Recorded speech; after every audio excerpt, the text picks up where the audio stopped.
the angel wing with the lumbar lockout. A lot of people have these SI joint problems.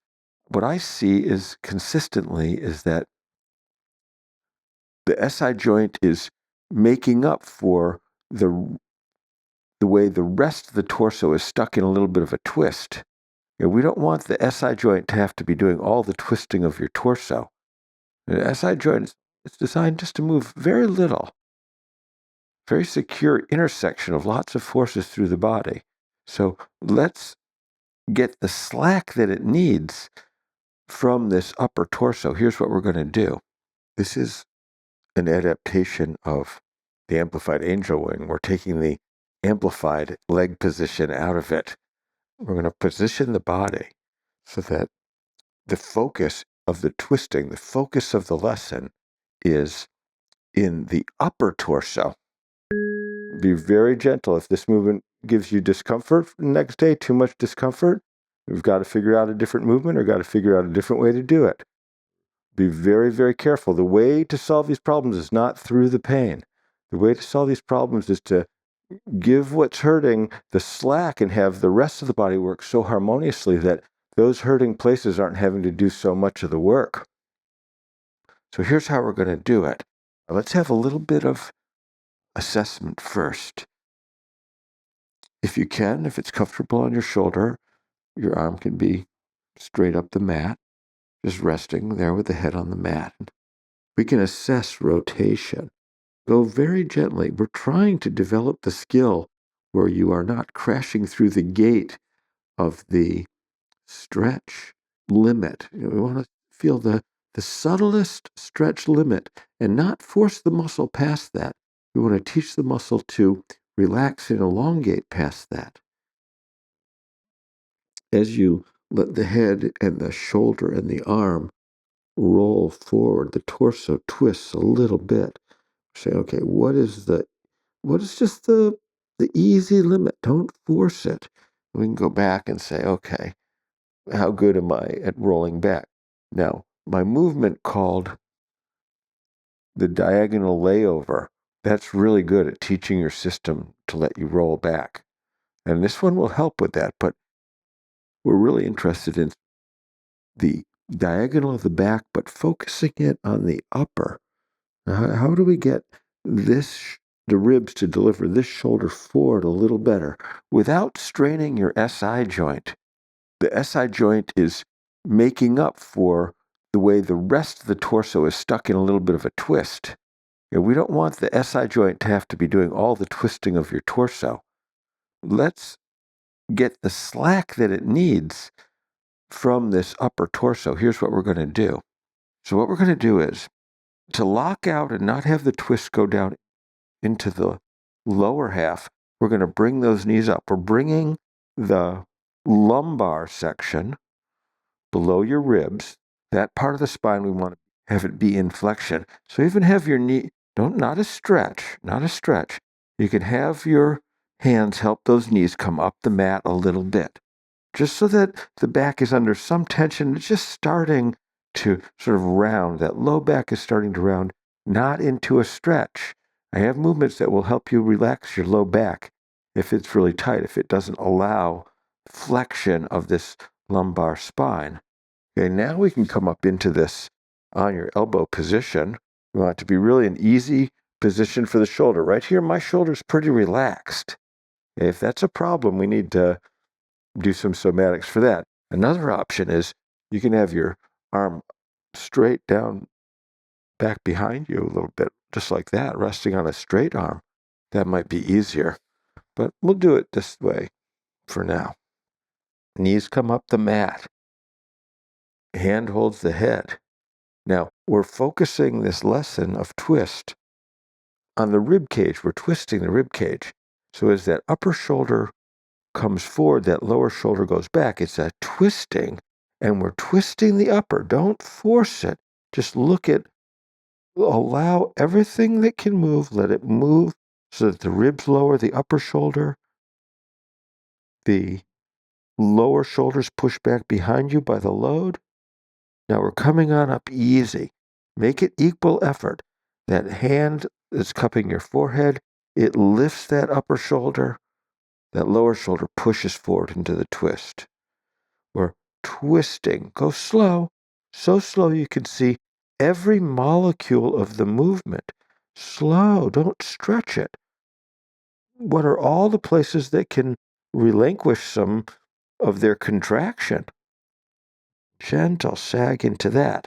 We're sagging into the upper shoulder being pushed back behind you and gravity pulling that upper shoulder forward. Twisting the body. Really feel the twist. You're shining the light out of the front of the chest. You're shining it forward. That's the contraction. It could be even up a little bit. Perfect. And now we're going to twist out of that. We're focusing the rotation, the twisting on the rib cage. The French apparently call it a rib basket, which implies the understanding that it can move. We want the rib cage to be supple. Supple. It's the frozenness of the ribs. That's where so many people are stuck. And go gently, and we're just going to go really slow on the next one. Let's go as slow as I practice sometimes, okay? We're going to count up from 1. How many steps can you make it? The most micro, tiny steps. So here is our contraction. Lower shoulder pushes forward, upper shoulder pushes back. Get that started, slow. Just start the start here. Now little steps. 1, 2, 3, 4, 5, 6, 7, 8, 9, 10, 11, 12, 13, 14, 15, 16, 17, easy, 19 and 20. There you go. Now, let's lie down and reassess. Come back to a comfortable position for the knees. Knees feel like they're out in front of the hips. Hand is on the head. We're just going to roll forward and let's see what we've got. Not forcing the lumbar to do the movement, where we want the ribs to be able to help with the twisting of the torso. Okay, now don't go into any pain or discomfort at all in these movements. Let's see what you've got now. Is it more supple? Okay, let's do the other side. That arm is upstretched, right up the mat, knees forward. Assessment. Okay, is this side more free or is it stiffer and more limiting than the other side? Say, oh, I twist back. That's the way we just taught it how to rotate. And now we're going forward, saying, oh, it's limited. It's limited. So let's do that movement for the second side. The angel wing with the lumbar lockout. Knees come up the mat till you find some, just bring them on up till you have just the nice rounding of the low back. That's where we want to be. Perfect. Come up onto the elbow, or you could have that hand back behind you if you needed it to be. There we go. I'm going to do it on my elbow. And I'll do a couple up on this straight arm with you. So be really careful.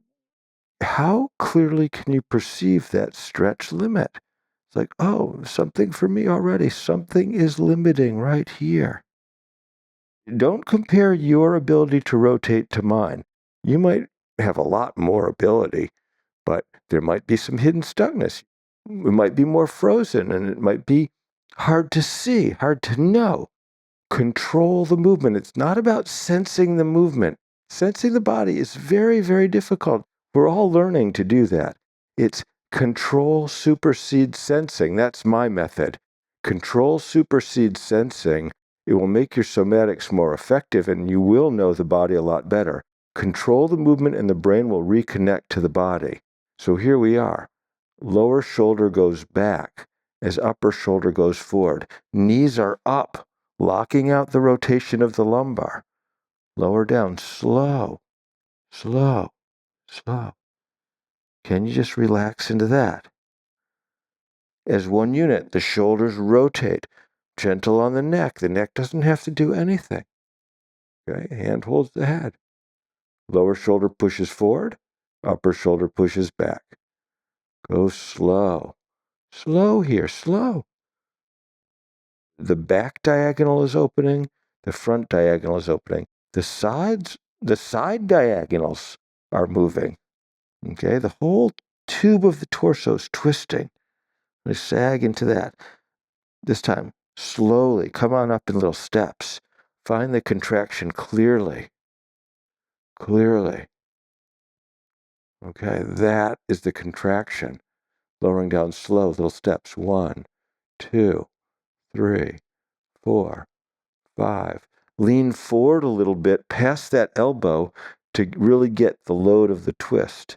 6, 7, 8, 9, 10, 11, 12, 13, 14, 15, 16, 17, 18, 19, 20.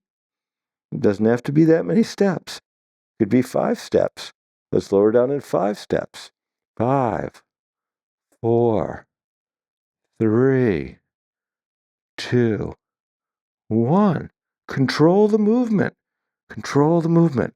Here, we'll do some up on this, that straight arm. It may have the arm feel like it's back behind you. Perfect. We're twisting the body. You may be able to get a better lesson for the for this front opening diagonal here. We're making it a rib cage lesson. It's twisting and moving. Can you see the twist? Help your brain understand the inner view of the twist? Can you control the movement? Can you be aware of every place you're letting out some slack? That's how to know it. The contraction is one way to know it, to feel that sensation. Use contraction to feel the body. Contraction lights it up. Contraction shows the brain that those places exist. Okay? That's it. Coming out of that, slow, twisting, really sag. Just sag into it. Gentle. Let's reassess. Arm up the mat. Head rests on arm. Could have your head on a pillow if you need to. But then that front arm is a little bit in the way. This works out good. And we're just going to let that twist. And we're going to roll both ways. Easy, easy, easy. Slow, slow, slow. Relax back. Slow, relax forward. And keep teaching it. What people want, we all want, just to do these movements once and never to have the problem again. But your brain really loves holding you in these patterns. It takes a lot to teach it out of it. It takes reminding it again and again and again. You've got to make that change. You've got to change the tension habit. It's not like a light switch. That's not how it works. These are deep patterns and repeated, well-practiced holdings. You can do it. So that's the lesson for today. This morning, I'm walking around in Ghent, Belgium with my wife. We're going to go see some of the beautiful cathedrals. And I teach tomorrow and in the next few days to classes that are sold out, which is very encouraging.